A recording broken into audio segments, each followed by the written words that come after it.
Welcome back. It's good to see you again. Today we're going to be talking about some Mac applications. So personally, I've pretty much been using a Mac my entire life.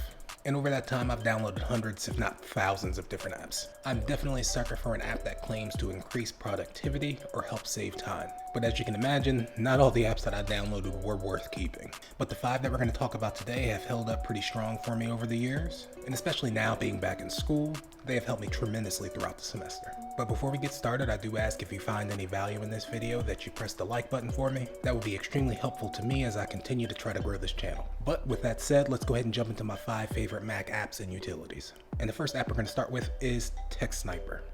So since the release of iOS 15 and macOS Monterey, the addition of live text has been great. I know we've all been there where someone has sent us a screenshot instead of text, making life more difficult for you as you try to copy that text over, and live text solves all that for us. But beyond extracting text from photos, it still does have its limitations. So if you ever tried to copy text from an online book, or even worse, like a photocopied textbook that was converted into a PDF, to use live text in this scenario, you would actually have to take a screenshot of what you're trying to copy and then use live text to extract the text. So what Text Sniper does is it takes the crosshairs like you're going to take a screenshot, but instead of taking a screenshot, it actually just copies whatever's in its field of view.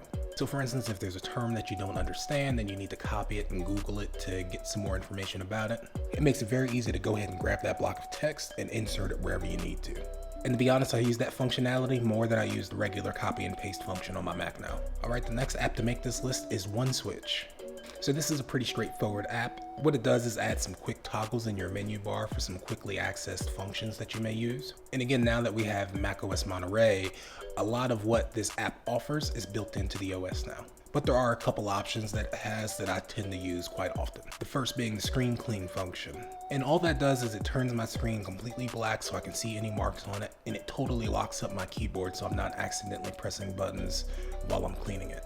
And rather than turning the screen black, if I'm just cleaning my keyboard, I can turn on the keyboard lock and it'll keep my screen on while I clean my keyboard. And the other function that I use is the hide desktop icons. I love using my desktop as a kind of a catch-all for everything. If it hasn't been sorted, it's going to be on my desktop until it gets sorted, but I don't like actually viewing things on my desktop. And that's exactly what this hide desktop icons toggle does. It allows me to hoard files on my desktop without actually having to see them day to day.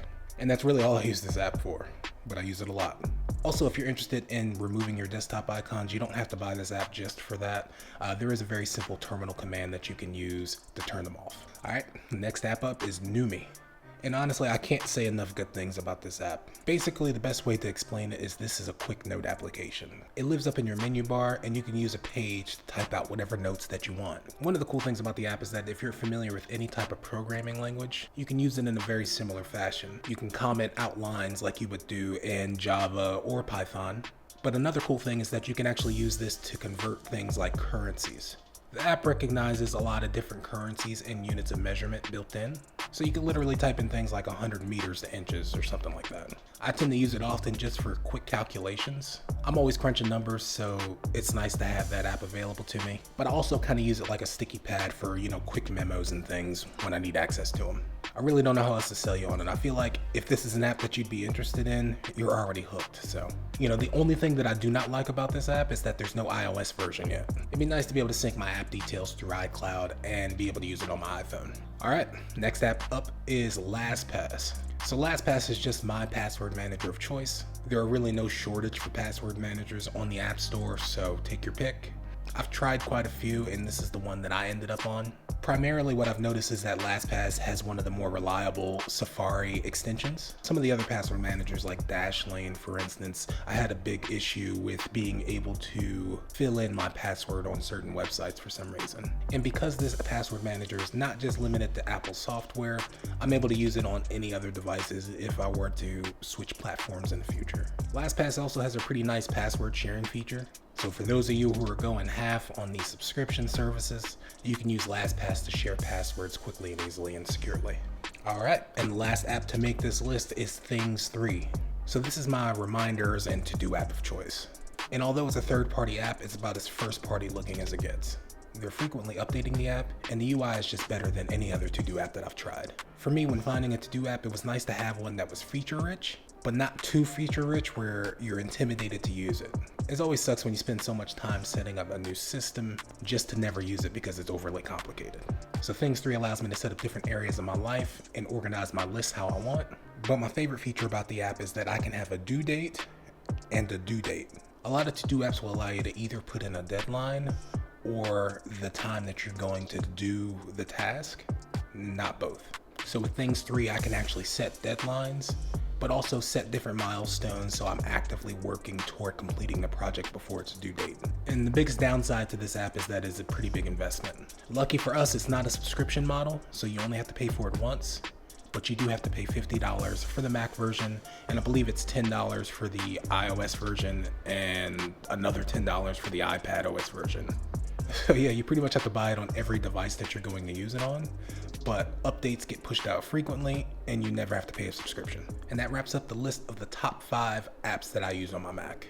Before we wrap up, I do want to give you a couple honorable mentions. The first one being CleanShot X. This is what I personally use for my screenshots. I mean, at the end of the day, it's literally just a screenshot tool, but it allows me to do things like annotate or just copy the screenshot rather than saving it if I just need to send it directly out to someone. Hopefully that made sense. And the last honorable mention is Setup. And what makes Setup cool is that it is a subscription-based service, but it allows you access to all of the apps that they have featured on their app.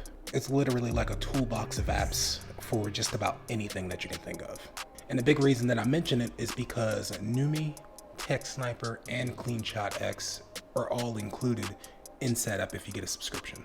Now, Setup is not sponsoring this video. They do not know that me or this channel exists. But if you do decide to give it a try, I've included a link in the description that will give us both a free month if you do. All right, that wraps this one up. I really do hope you enjoyed the video.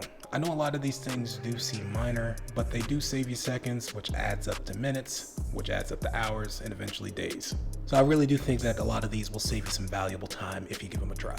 If you'd like to see a deep dive on one of these apps in particular, or some of the other applications that I use on my Mac, just let me know in the comments. And again, if you did find any value in the video, I would appreciate it if you press the like button. And don't forget, if you'd like to see more, subscribing is always an option too. And I will catch you in the next one. Later.